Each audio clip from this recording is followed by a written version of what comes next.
नमस्कार, बहुत स्वागत है आपका। दंगल 2024 देख रहे हैं आप। मैं हूं आपके साथ कोमल शर्मा। और आज बहुत अहम दिन है क्योंकि न केवल महाराष्ट्र झारखंड बल्कि छत्तीसगढ़ की भी एक जो महत्वपूर्ण सीट है रायपुर दक्षिण में, आज वहां पर भी जीत का फैसला होने वाला है। भाजपा हो या फिर कांग्रेस, दोनों के बीच कड़ी टक्कर यहां देखने को मिल रही है। उपचुनाव की भी अगर बात करें उत्तर प्रदेश के लिए तो 9 सीटों पर उपचुनाव हुआ है, जहां के लिए काउंटिंग की उल्टी गिनती शुरू हो चुकी है। महाराष्ट्र झारखंड में विधानसभा चुनाव हुए हैं। इसके अलावा रायपुर दक्षिण उपचुनाव के नतीजे आज घोषित किए जाएंगे। बता दें 60 कर्मचारी वोटों की गिनती करेंगे और आज सभी प्रत्याशियों के भाग्य का फैसला सामने आने वाला है। उत्तर प्रदेश की 9 सीटों पर उपचुनाव हुआ था, जिसका फैसला भी आज आने वाला है। जनता अपना मूड बताने वाली है कि किसे जनता मौका देगी।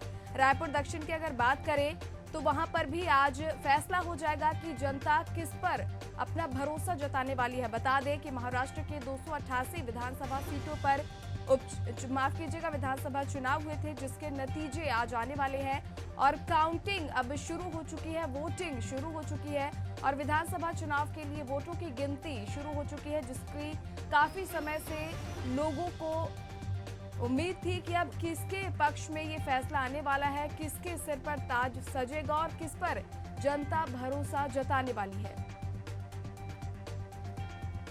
तो चलिए, रायपुर दक्षिण की सीट की अगर बात करें तो उस पर चर्चा के लिए हमारे साथ खास मेहमानों का पैनल जुड़ा हुआ है।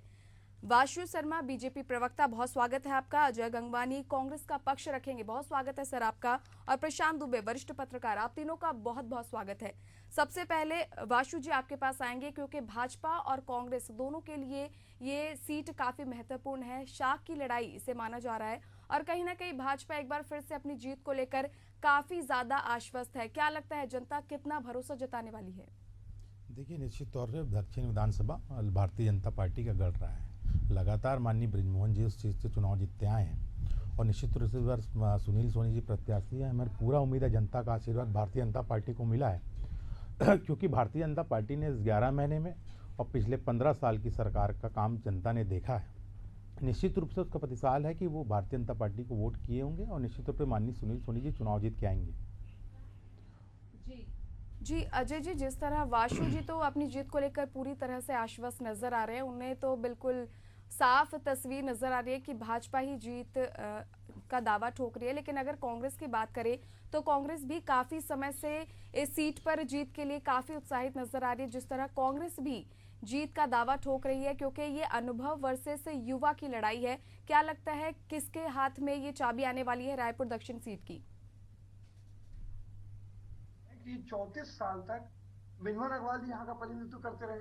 मेरे भाजपा के प्रवक्ता छोटे भाई बता दें कि इन 34 सालों में कितने स्कूल बनाए गए, कितने अस्पताल बनाए गए, कितने कॉलेज बनाए गए। कहीं ना कहीं रायपुर दक्षिण जो क्षेत्र है लगातार 34 सालों तक उपेक्षित रहा। कुमार इस बार की जो लड़ाई है वो लड़ाई है एक निष्क्रिय सांसद की, एक निष्क्रिय महापौर की वर्सेस हमारे युवा सक्रिय जुझारू नेता जो एनएसवाई के अध्यक्ष रहे, वर्तमान में यूथ कांग्रेस के अध्यक्ष रहे। और सबसे महत्वपूर्ण बात है, ब्राह्मण समाज की 18% वोट है कोमल जी यहाँ पे। और ब्राह्मण समाज का प्रतिनिधिमंडल कांग्रेस पार्टी से मिला कि अगर हमारे समाज से किसी व्यक्ति को आप मौका देंगे तो हम पूरा समर्थन करेंगे। तो 18% जो ब्राह्मण वोट है उन्होंने बहुत महत्वपूर्ण भूमिका निभाई।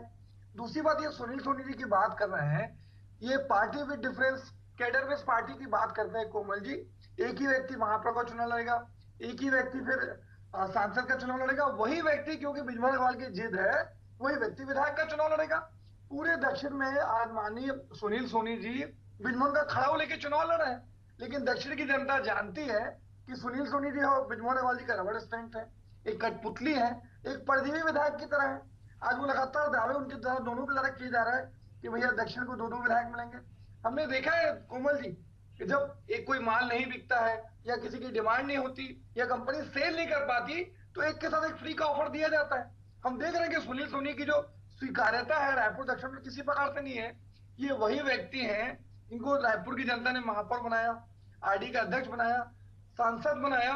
ये व्यक्ति अपने सांसद निधि का 80% पैसा कोमल जी इन 5 सालों में यूज नहीं करते, वो पैसा लैप्स हो जाता है। और पूरे राष्ट्रीय औसत ये इन्होंने मात्र 5 सालों में कोमल जी 158 प्रश्न पूछे, जो राष्ट्रीय औसत का आधे से भी कम है।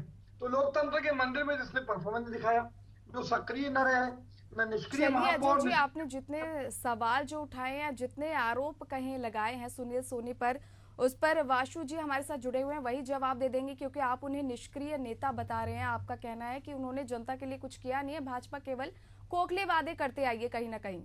जी वाशु जी। देखिए, अब कुछ समय बचा है अजय जी को और उनकी पार्टी को सपने देखने दी। यही सुनील सोनी को निष्क्रिय होने का आरोप लगाते हैं और खुद बताते हैं कि 2 बार मेयर जनता ने चुना, 1 बार सांसद मेयर जनता ने चुना। तो जनता ने चुनाव किया भी है उनका, आपके टाइप नहीं। मेयर जो आप पार्षद चुन के मेयर बन जाते उस टाइप का नहीं, जनता ने चुनाव किया, यही डिफरेंस है। दूसरी बात, सुनील सोनी की बात जब आती है, जब वो महापौर बने थे, इस शहर में विकास की नींव किसी ने रखी तो सुनील सोनी जी ने रखी। ट्रैफिक की समस्या थी, सिग्नल का काम हुआ। आप देखिएगा आज जो नगर निगम की बिल्डिंग है वो सुनील सोनी के कार्यकाल के समय की है। Bus stand, indoor stadium, outdoor stadium, ना जाने रायपुर में कितने अनगिनत काम हुए विकास के। टाटीबंद फ्लाईओवर के लिए 100 करोड़ की लागत से फ्लाईओवर बना, अब बस स्टैंड बना दक्षिण विधानसभा में। तो ऐसे बहुत सारे गांव में 5 MLT के कितने न जाने टंकी उनके जमाने में बनी। तो कांग्रेस पर मैं तो पूछ रहा हूं ना, आप बताओ ना, आप 5 साल कांग्रेस राज की, आप रायपुर में बताइए, दक्षिण छोड़ दीजिए, रायपुर में एक काम बताइए जिसका भूमि पूजन पूर्व मुख्यमंत्री जी ने किया और लोकार्पण भूमि किया हो। एक काम कोई बड़ा जिससे रायपुर का विकास हुआ हो, बता तो दीजिए।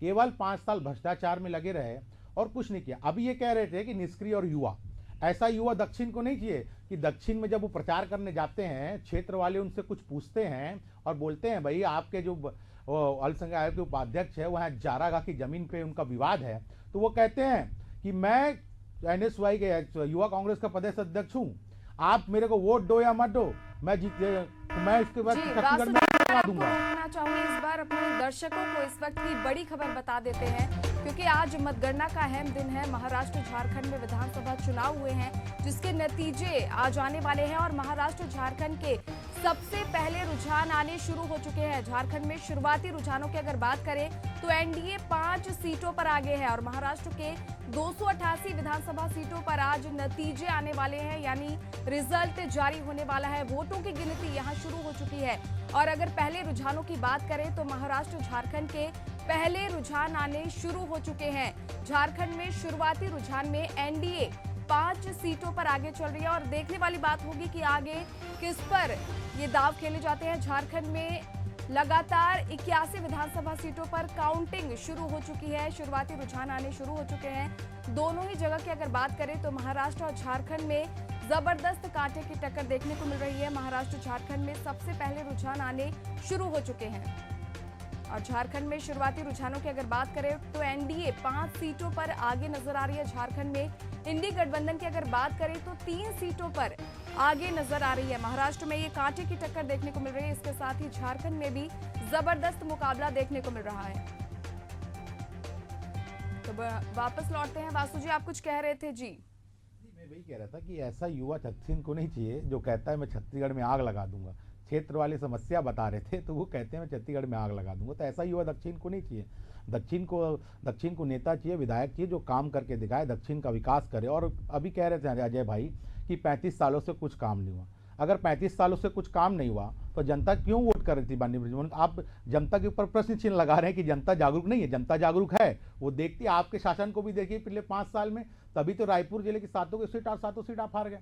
रायपुर की उपेक्षा की है, एक भी मंत्री रायपुर से नहीं बनाया आप लोगों ने। रायपुर के विकास को पिछले 5 साल में क्या हुआ बताइए, तो एक काम तो बताइए रायपुर में क्या करके दिखाया 5 साल में। बोलने से नहीं होता। जी वाशु जी ने तो कई सवाल कर दिए हैं विकास के, आप ही बात कर रहे थे तो आप जवाब भी दे दीजिए।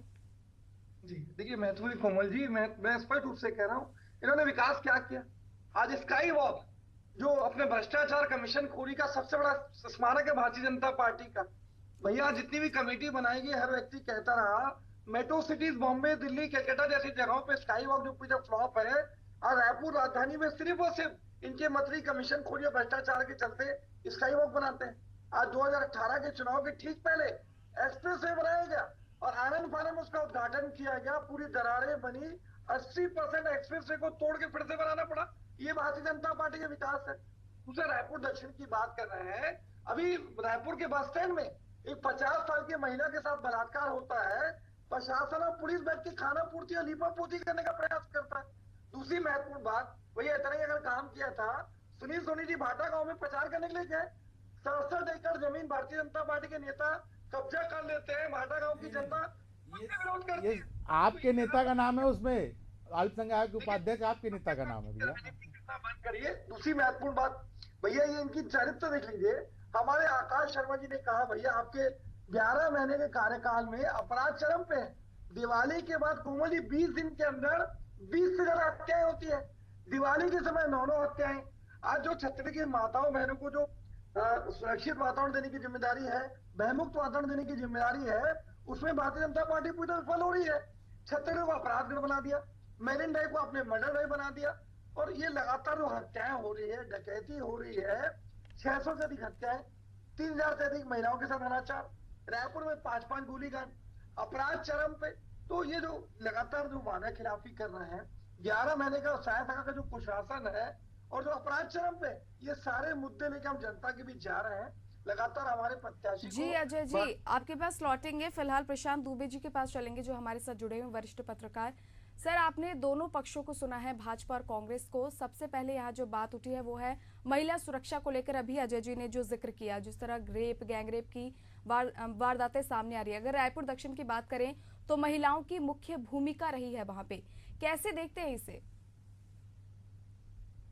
देखिए, उपचुनाव जो होता है उसमें सरकार को निश्चित रूप से लाभ होता है।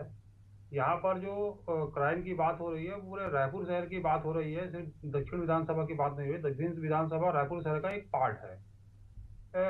उपचुनाव की अगर बात की जाए तो कांग्रेस ने भी दमखम से चुनाव लड़ा, भाजपा ने भी दमखम से चुनाव लड़ा। कांग्रेस ने युवा चेहरा दिया था, भाजपा के पास सुनील सोनी था, जो पुराना नाम है रायपुर शहर का, जो लोग उनको पहले से जानते हैं। अभी वो सांसद थे, कुछ महीने पहले था।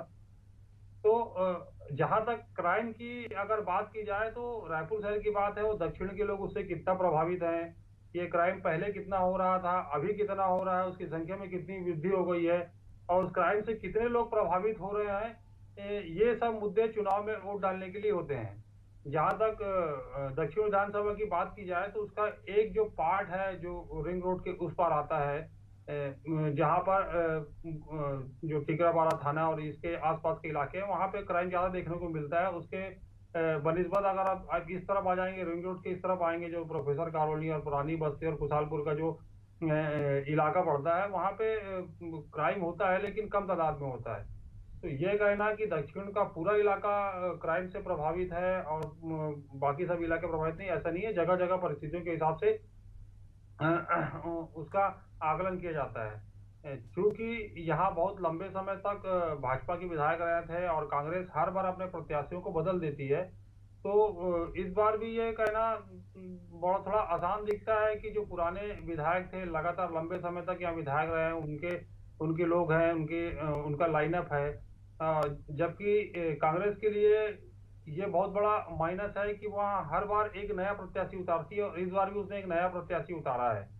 तो एक पुराना व्यक्ति जो वहाँ सालों से काम कर रहा है, एक नया व्यक्ति इसको काम करने के लिए 20-25 दिन का समय मिलता है, तो निश्चित रूप से इसका फर्क तो चुनाव में नजर आता है।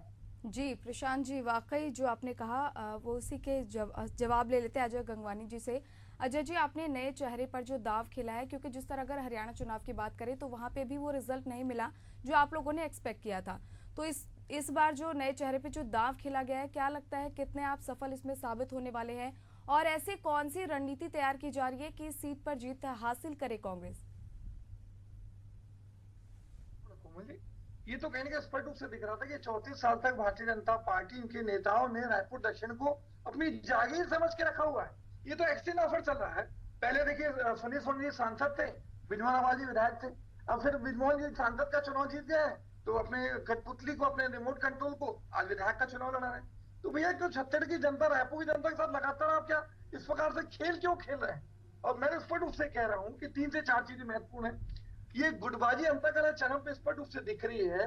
आज इनके संगठन के वरिष्ठ नेताओं का बयान देख लीजिए, चाहे संजय श्रीवास्तव जी हो, नंदन जैन हो, या केदार गुप्ता हो, या अमित शाह हो, ऐसे बहुत अच्छे प्रत्याशी थे, लेकिन इनको टिकट ना देकर सिर्फ और सिर्फ माननीय विजयमोहन आवाज की जीत के चलते, क्योंकि उनको एक रबर स्टैम्प विधायक चाहिए था, वो अपने हिसाब से वहां काम करने का प्रयास करते हैं, तो उनकी जीत के चलते सुनील सोनी जी को टिकट दी गई। तो महत्वपूर्ण है, 1,100 मेंबर वाली कहानी है। सारे वरिष्ठ नेता, इनके मंत्री, इनके विधायक पूरे रायपुर दक्षिण चुनाव से नाराज है। आज माननीय बृजमोहन जी सुनील सोनी जी के लिए रोड शो ऑर्गेनाइज करते हैं। कोई भी वरिष्ठ नेता, कोई भी मंत्री, जी कोई वासु विधायक जी तो ये जो अकेले दम पे चुनाव लड़ने का प्रयास है, जी जो वासु जी गुटबाजी आप कुछ कह रहे थे जी। देखिए अजय जी कहते हैं गुटबाजी। अजय जी को ये बात कहनी नहीं चाहिए। गुटबाजी के अगर कहीं नाम आता है तो सबसे पहले कांग्रेस पार्टी याद आती है। कुछ दिन पूर्व कांग्रेस के नेता दिल्ली में चार पिछला लोकसभा विधानसभा चुनाव के लिए रणनीति यानी क्यों हार मिली चेक कर बात करने आए थे, तो उसमें निकल के आया फैक्ट फाइंडिंग कमेटी में हम आपसी गुटबाजी के चक्कर में चुनाव हार गए। ये हम पे कह रहे हैं कि रोड शो में अजय जी आपने शायद फोटो नहीं देखा होगा, और आप एशियन न्यूज़ को अगर देखते उस समय जब रोड शो चल रहा था तो सारे नेता उसमें मौजूद थे, मुख्यमंत्री, उप मुख्यमंत्री, मंत्रीगण, विधायक, सारे लोग मौजूद थे। मैं तो आप आकाश शर्मा का रोड शो दिखा दीजिए, कौन था? एक आकाश शर्मा घूम रहे थे, बड़े नेता नादारत थे रोड शो से। आप थोड़ा चेक तो कर लीजिए, बोलने के पहले चेक तो कर लिया। दूसरी बात, ये कहते हैं कि सुनील सोनी और बृजमोहन, भैया सुनील सोनी भारतीय जनता पार्टी के नेता है, उनको सांसद टिकट नहीं किया, विधायक का टिकट पार्टी ने तय किया तो विधायक का टिकट दिया। और ये बोलते हैं आपके पास नेताओं की कमी है। अरे आप हमारी छोड़िए, आप ये बताइए ना आपके पास नेताओं की कितनी कमी है? राजनांदगांव से भूपेश बघेल जी चुनाव लड़े, बिलासपुर से देवेंद्र यादव जी चुनाव लड़े, तामदर साहू जी महासमुंद से चुनाव लड़े। तो क्या क्षेत्र में आपके पास नेताओं की कमी है कि लोकसभा आपके हिसाब से अगर कहूं मैं विधानसभा आदमी चुनाव लड़ रहा है तो लोकसभा नहीं लड़ सकता, तो आपके यहाँ तीन तीन लोग ऐसे बाहर के प्रत्याशी गए थे, तो क्यों आपने टिकट दे दिया भैया?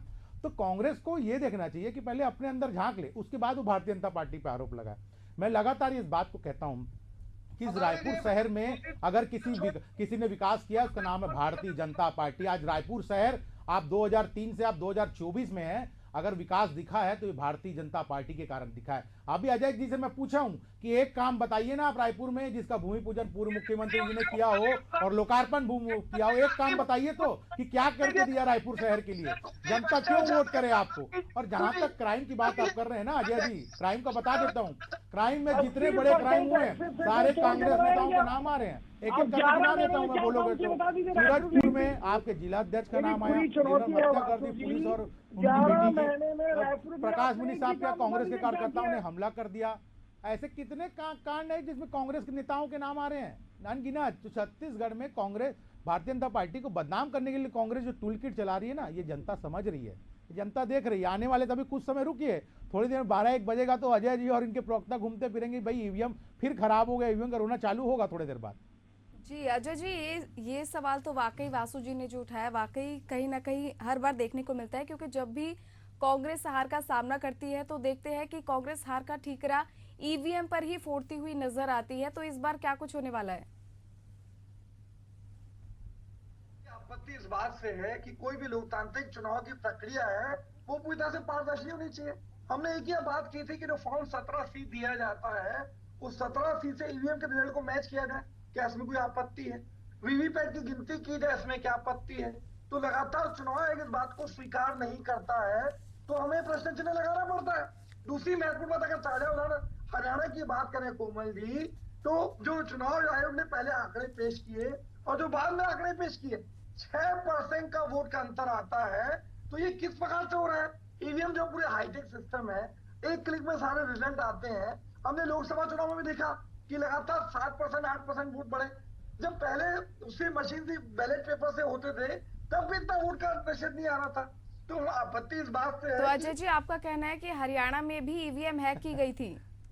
नहीं, मेरा देखिए सीधा आरोप नहीं, मैं स्पष्ट रूप से कह रहा हूँ, यहाँ भाजपा के प्रवक्ता में तो मुझे बता दे, पूरी खुली चुनौती दे रहा हूँ चैनल पे कि 6% जो वोटों का अंतर क्यों आ रहा है। लोकसभा में 545 में से 538 सीटों पे आज ईवीएम के आंकड़े चुनाव आंकड़े मैच नहीं होते।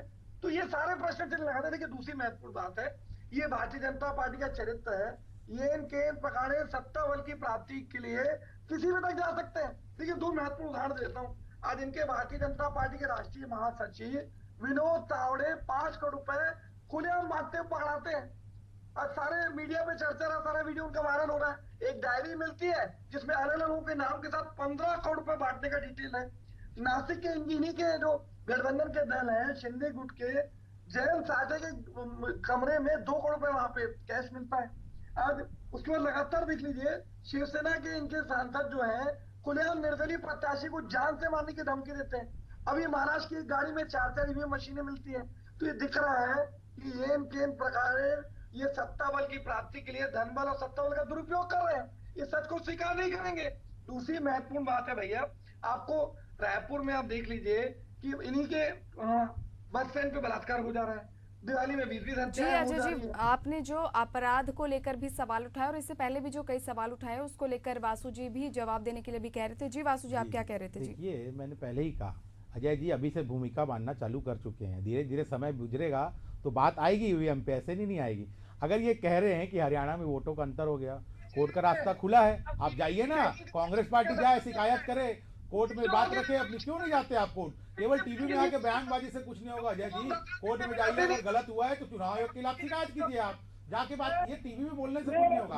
आपको स्वीकारिए, जनता का समर्थन कांग्रेस पार्टी के साथ नहीं है, ये दिखता है। ये बौखलाहट जो है वो नजर आती है आप लोग की, मेरे को समझ आता है।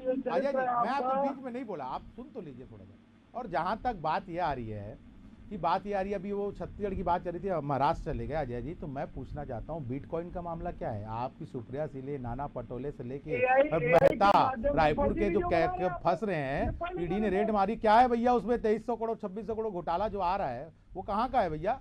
इसीलिए तो बोलता हूँ कांग्रेस और भ्रष्टाचार एक साथ है। कांग्रेस जहां जहां रहेगी वहां वहां भ्रष्टाचार के निशान मिलेंगे आपको।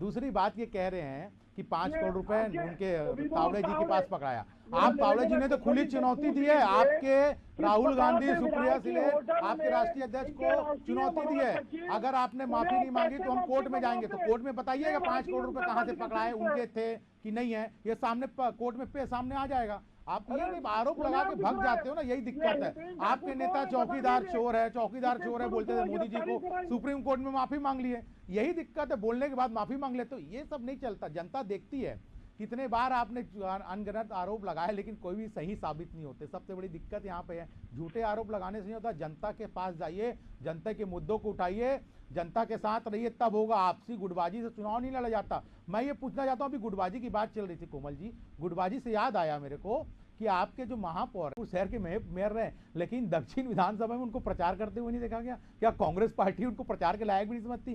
मोहम्मद अकबर जी इतने बड़े रायपुर में नेता हैं, वो भी प्रचार करते हुए नहीं दिखे।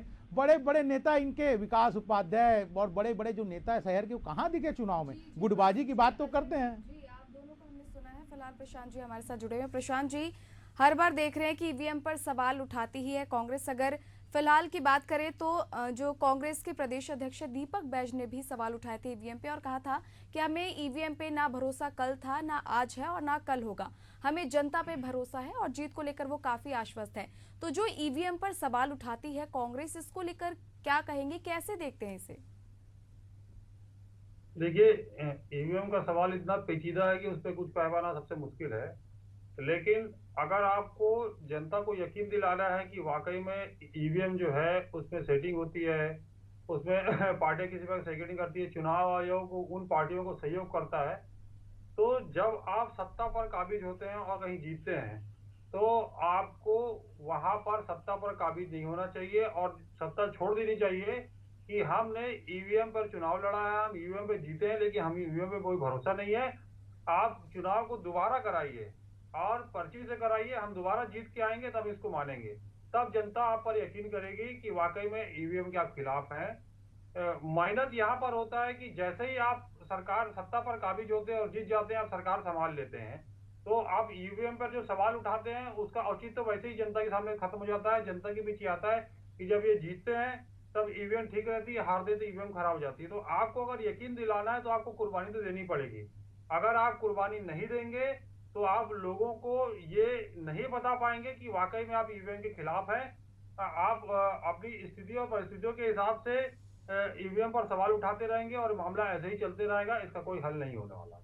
जी प्रशांत जी, यानी अपने हित और अहित के हिसाब से कांग्रेस आगे बढ़ती है। फिलहाल आप तीनों को रोकेंगे। इस वक्त की बड़ी खबर आपको बता दें कि महाराष्ट्र झारखंड विधानसभा चुनाव के लिए वोटों की गिनती शुरू हो चुकी है।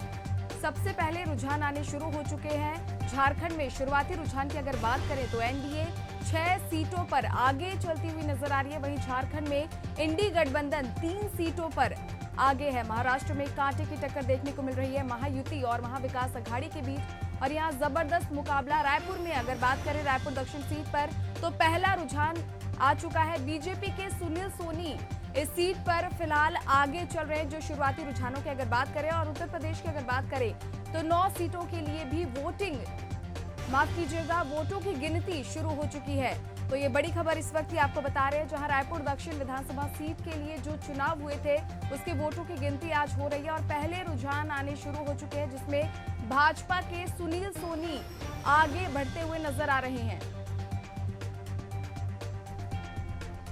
और झारखंड की अगर बात करें तो एनडीए 20 सीटों पर आगे चल रही है, जबकि इंडी गठबंधन की अगर यहां बात करें तो 21 सीटों पर इंडी गठबंधन ने बढ़त बनाए हुए। और अन्य की बात करें तो अन्य के खाते में 1 सीट जाती हुई नजर आ रही है। ये शुरुआती रुझान आपको हम बता रहे हैं, जहां महाराष्ट्र की अगर बात करें तो महायुति 28-11 जो बीजेपी है 28, शिवसेना शिंदे गुट की जो 11 और एनसीपी 11 सीटों पर आगे चल रही है। वहीं महाविकास आघाड़ी की अगर बात करें तो 15-11-7 का ये आंकड़ा नजर आ रहा है। वहीं अन्य के खाते में 5 सीटें जाती हुई नजर आ रही है। और ये ताजा तस्वीरें आपको हम दिखा रहे हैं, जहां ये शुरुआती रुझान आने शुरू हो चुके हैं। महाराष्ट्र झारखंड में जो विधानसभा चुनाव हुए हैं उसमें जो ताजा आंकड़े हैं वो आप अपनी टीवी स्क्रीन पर देख सकते हैं। इसके साथ ही रायपुर दक्षिण की जो सीट है उस पर भी रुझान आने शुरू हो चुके हैं। शुरुआती रुझानों में भाजपा के जो प्रत्याशी है सुनील सोनी वो बढ़त बनाए हुए हैं।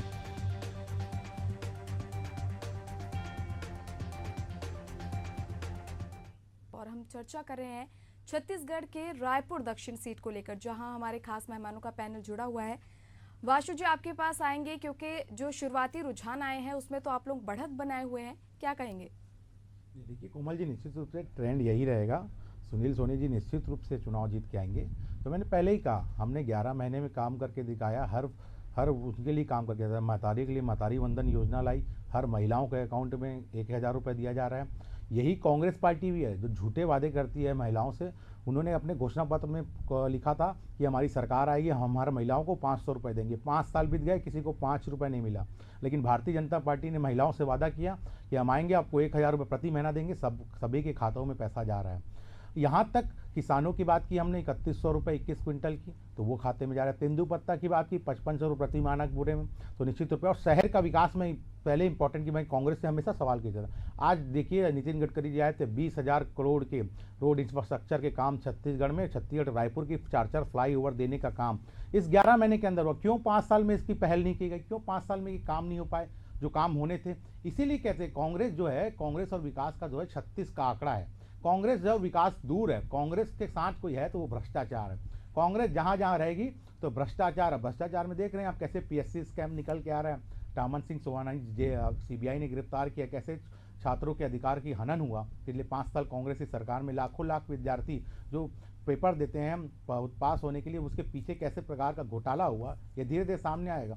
तो कांग्रेस और भाजपा में जनता देखती है कि बीजेपी जो है, भारतीय जनता पार्टी है, विकास के रास्ते को अपनाती है और कांग्रेस केवल एक ही रास्ता अपनाती है, भ्रष्टाचार का। जी अजय जी, कांग्रेस क्या भ्रष्टाचार का रास्ता अपनाती है? जिस तरह वासु जी ने कहा कि भाजपा तो केवल विकास के राह पर चल रही है और कांग्रेस को वो भ्रष्टाचारी बता रहे हैं कहीं ना कहीं। लेकिन थोड़ा सा समय दीजिएगा, मेरा निवेदन है कि बराबर समय दीजिए दोनों को। जी जी जी बिल्कुल अजय जी। जी देखिए, अभी 2-3 दिन पहले ही माननीय मुख्यमंत्री विष्णुदेव साय के भांजे खुलेआम रिश्वत लेते गिरफ्तार होते हैं। जब संयम है कोतवाल तो डर का है का, पहली बात। दूसरी बात, बड़े बड़े दावे कर रहे हैं मेरे मित्र वासु जी के, हमने वादे पूरे किए। बता दीजिए कितनी महिलाओं को 500 रुपये सिलेंडर दे दिया आपने?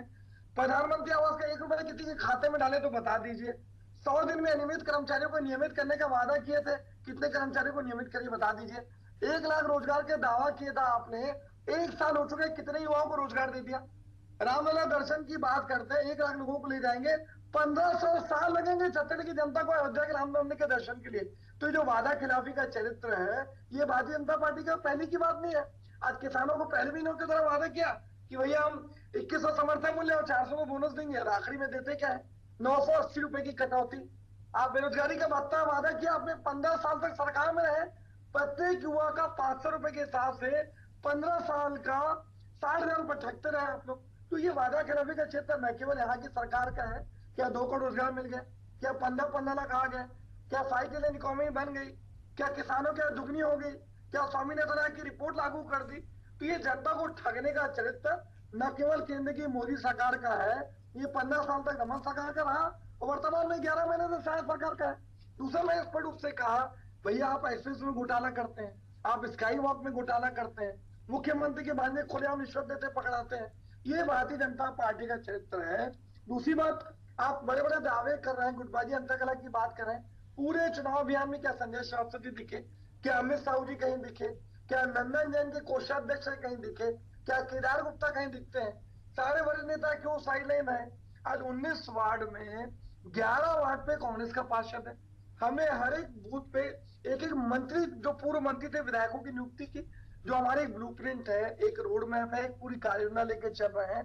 दूसरे वरिष्ठ पत्रकार यहाँ बैठे थे, एक आंकड़े महत्वपूर्ण दे दूं, 2000 के बाद छत्तीसगढ़ में 12 उपचुनाव हुए हैं। 8 उपचुनाव में कांग्रेस पार्टी ने जीत दर्ज की। ये लगातार इनके द्वारा दावा किया जाता है कि सत्ता पक्ष जीतता है। हमने विपक्ष में रहते हुए भी वैशाली नगर का चुनाव जीता, हमने कोटा का उपचुनाव जीता। तो इतिहास दोहराएंगे।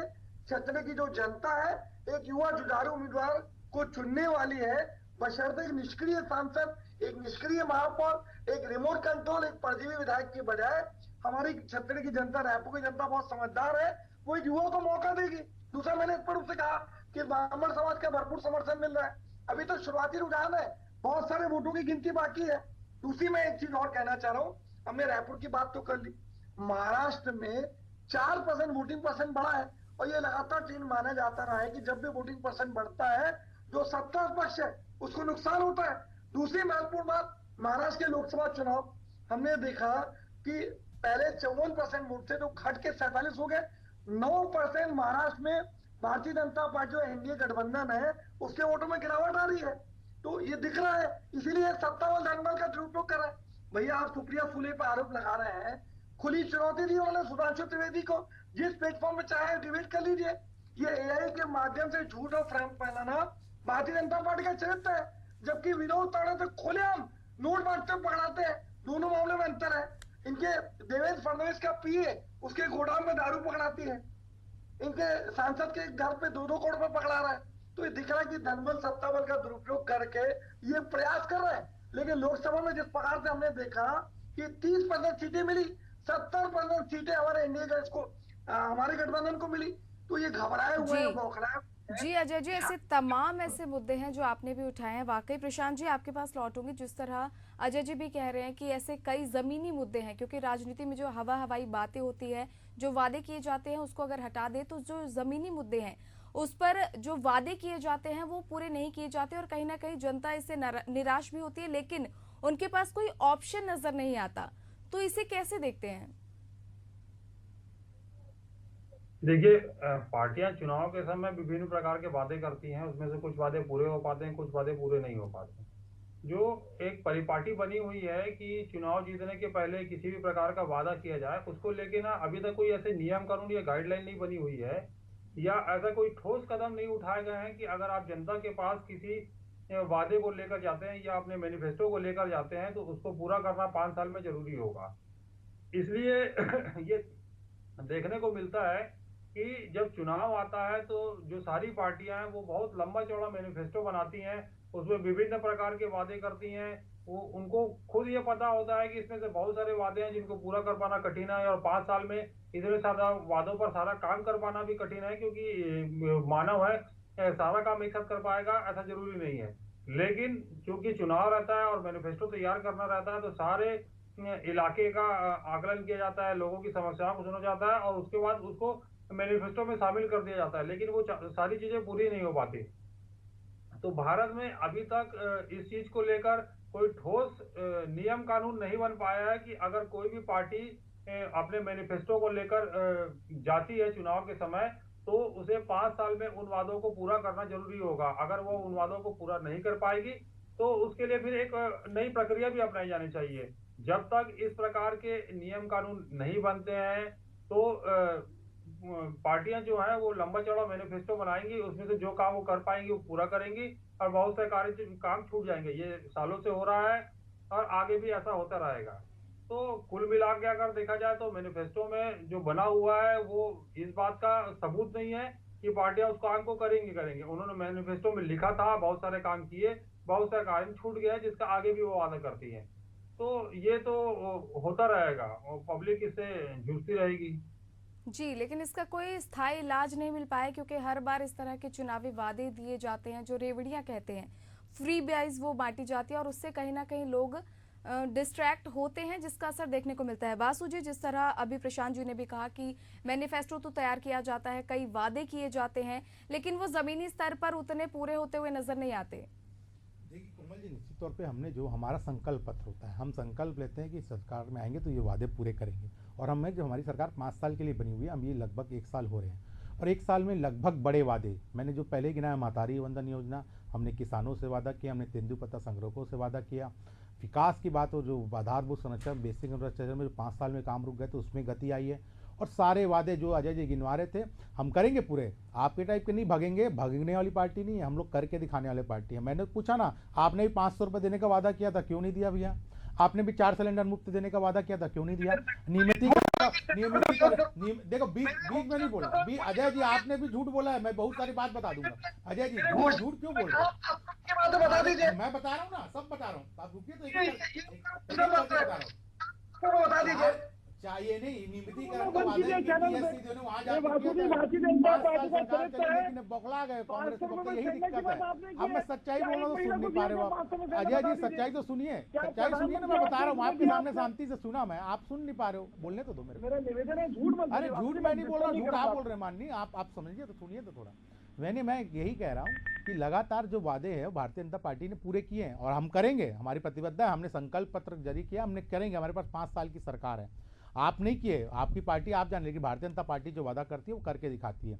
जहाँ तक बात है, अब ये महाराष्ट्र की बात कर रहे थे और कह रहे थे कि सुप्रिया सिन्हा ने दावा किया, तो तावड़े जी ने भी तो मानहानि का केस किया है, कोर्ट में जवाब दे दे, राहुल गांधी, खड़गे जी और सुप्रिया सुले जी जाके वहाँ जवाब दे दे भैया कि क्या क्यों 5 करोड़ कहाँ पकड़ाया। चुनाव ना तो चुनाव आयोग को 5 करोड़ मिले, ना पुलिस को वहाँ पर 5 करोड़ मिले, तो कहाँ से झूठ बोलते हो भैया आप लोग? वो आप दे दिए महानानी का जवाब का नोटिस कोर्ट का दीजिए, माफी मांगिए, कोर्ट में लड़ाई के लिए तैयार रही है। ये झूठ बोल के भगने वाला काम मत करिए, हमेशा झूठ बोल के भगते हैं आपके नेता। राहुल गांधी जी पहले भी कई बार झूठ बोल के भग गए, ये नितिन गडकरी से लेके किससे माफी नहीं मांगना पड़ा, ये सब दिखता है जनता से, मत बोलिए। दूसरी बात, आज रायपुर की ये बात है, हम छत्तीसगढ़ की और झारखंड महाराष्ट्र की बात कर रहे हैं। देखिए झारखंड में भी भारतीय जनता पार्टी की सरकार बनेगी, आपके रुझान के अनुसार दिख रहे हैं, हम टफ फाइट में हैं। महाराष्ट्र में भी हम बीजेपी को आप देखेंगे 60 सीट और 25 सीट, शिवसेना 16 सीट, तो लगभग हम 100 सीट पे आगे चल रहे हैं। तो ये दिख रहा है कि भारतीय देश की जनता भारतीय जनता पार्टी के साथ है। हरियाणा में ये कितना अफवाह फैला रहे थे, किसान नाराज है, खिलाड़ी नाराज है, युवा नाराज है, देखिए किसकी सरकार है। ये ना अफवाह फैलाने में मास्टर है कांग्रेस वाले, इनके धरातल पे कोई नहीं है। आपसी गुटबाजी इतने चरम पे है, दोनों नेता वरिष्ठ नेता हुड्डा जी और इनके जो प्रभारी छत्तीसगढ़ के प्रभारी शैलजा जी की, उनके बीच की लड़ाई सामने नहीं है, खुलेआम सामने थी सबके सामने। हश्र क्या हुआ, आज वो विपक्ष में बैठे हैं, लगातार दूसरी बार सत्ता में भारतीय जनता पार्टी आई है। तो यही दिक्कत है, कांग्रेस को अपना अंदर झांकना चाहिए, कांग्रेस को अपने अंदर की खामियों को दूर करे, उसके बाद चुनाव लड़ने आए वो। जी अजय जी, बहुत अच्छा प्रश्न 2-3 मेरे मित्र ने उठाया। देखो 3 चीजें महत्वपूर्ण है। आज खुलेआम बांट रहे हैं, उसको पकड़वाया किसने? हितेन ठाकुर। हितेन ठाकुर कौन है? इनके देवेंद्र फडणवीस के खास मित्र। तो गुटबाजी अंतर कला का इससे बड़ा प्रमाण नहीं हो सकता। ये तो स्पष्ट करना चाहिए भाजपा के मेरे प्रवक्ता मित्र को कि राष्ट्रीय महासचिव विनोद तावड़े खुलेआम, कोई इसमें कंफ्यूजन नहीं है। पूरे देश की मीडिया ने देखा, लोगों ने देखा कि किस प्रकार से 5 करोड़ नोट बांट रहे हैं। नहीं बिल्कुल 5 करोड़ पकड़ाए, तो आप बताइए ना, 5 करोड़ पकड़ाए ना चुनाव आयोग बताया ना पुलिस बता रही है, आप कहां से 5 करोड़ बता रहे, बताइए ना भैया। ये बोलने का थोड़ी ना होगा। अब मानहानि का नोटिस दिया आपके नेताओं को, जवाब दीजिए आप।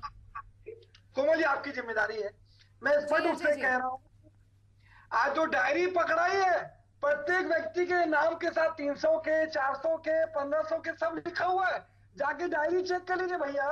दूसरी महत्वपूर्ण बात आपके, देखिए कोमल जी मैंने डिस्टर्ब नहीं किया, अजय जी अपनी बात कंप्लीट कर लेंगे फिर आपके पास लौटूंगी। जी अजय जी, मैं 4 उदाहरण दे रहा हूँ। सबसे पहला विनोद तावड़े खुलेआम पकड़ाते हैं, इन्हीं के जो गठबंधन के शिवसेना के सांसद है उसके घर में 2 करोड़ रुपए की दारू, 2 करोड़ रुपए कैश पकड़ाता है। देवेंद्र फडणवीस के पीए के गोडाउन से दारू पकड़ाती है, इन्हीं के कार्यकर्ता की गाड़ी से 4 ईवीएम मशीनें पकड़ा रही है। तो ये सारे चुनाव दिख रहे हैं कि किस प्रकार से चुनाव को मैनेज करने की बात करें। दूसरी बात भैया, आपके जो पूंजीपति मित्र अडानी, क्यों उनकी गिरफ्तारी नहीं हो रही है? उसी अडानी के खिलाफ अमेरिका की जो कोर्ट है 2200 करोड़ रुपए की रिश्वत लेके आज वो गिरफ्तारी वारंट जारी करता है, लेकिन यहाँ पे सरकार उनको लगातार राजनीतिक संरक्षण दे रही है। 2 करोड़ 30 लाख रुपए जो है शेयर मार्केट गिर रहा है, देश की आम जनता को नुकसान हो रहा है, लेकिन भारतीय जनता पार्टी के नेता उसके बयान बचाव के जी लगातार यदि करते हैं। एक आखिरी बात मैं कहना चाह रहा हूँ, बटेंगे तो कटेंगे, ये लगातार इनके बयान आता रहा।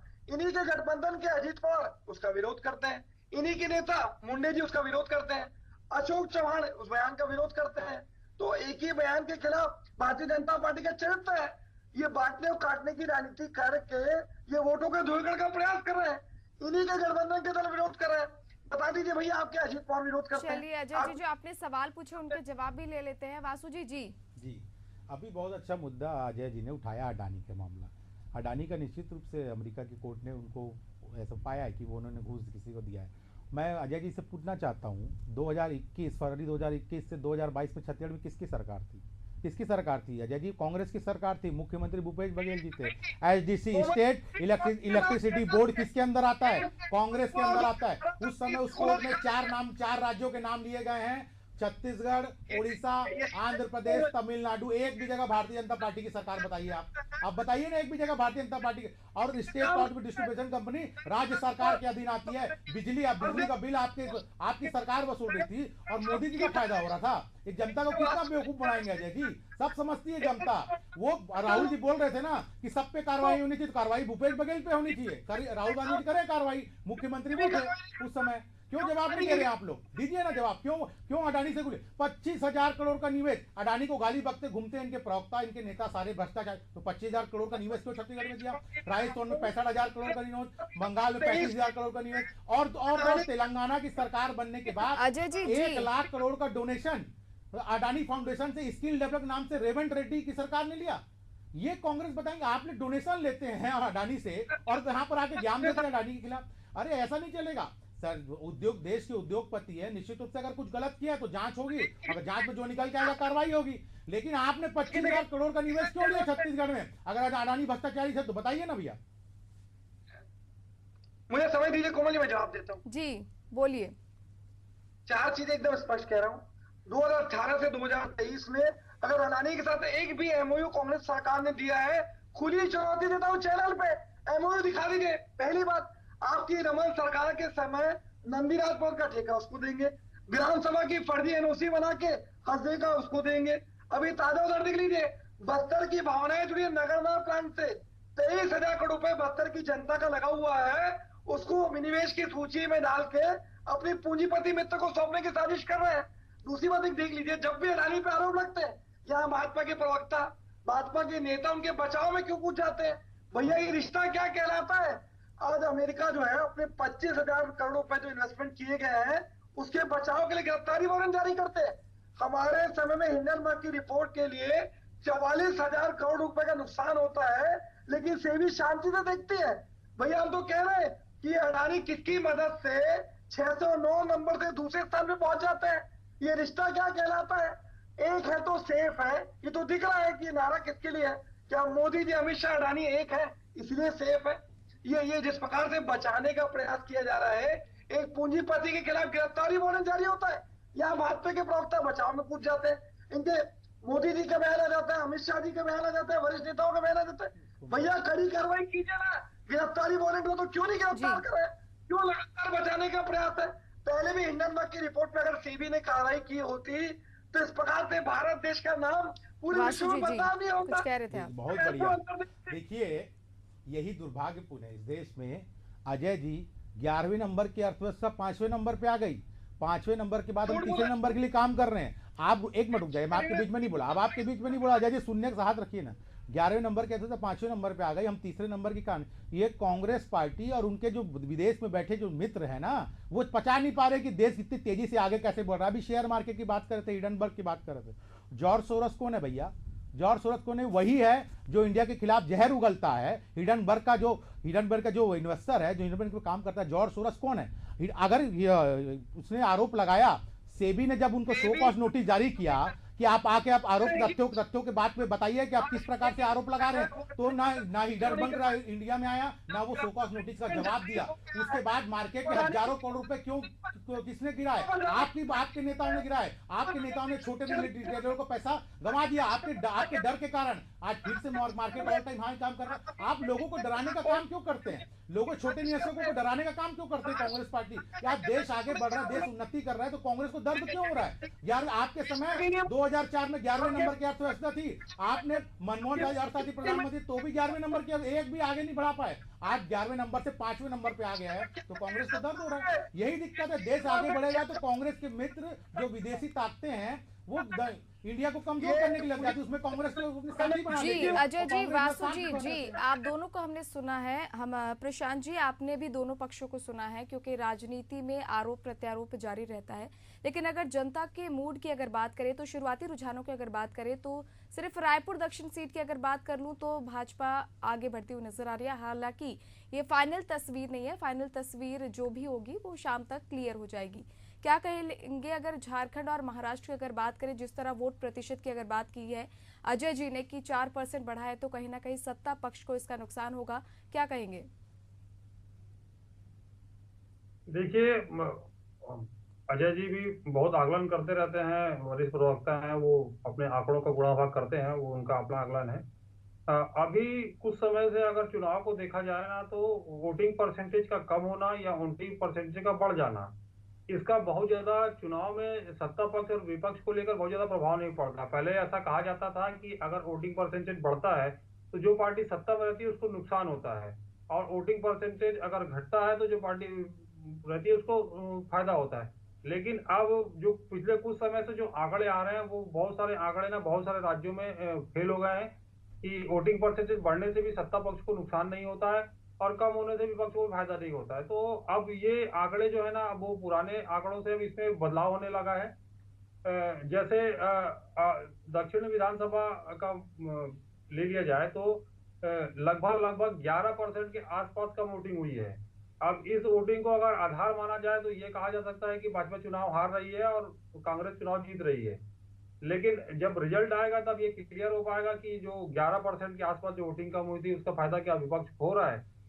ये चुनावी आंकड़ों में आजकल इसका बहुत ज्यादा असर होता नहीं है। वोटिंग परसेंट बढ़ने के बाद भी सत्ता पक्ष को नुकसान नहीं होता और कम होने के बाद भी विपक्ष को फायदा नहीं होता। तो ये अब ये आकलन जो है ना वो थोड़ा सा बदल चुका है।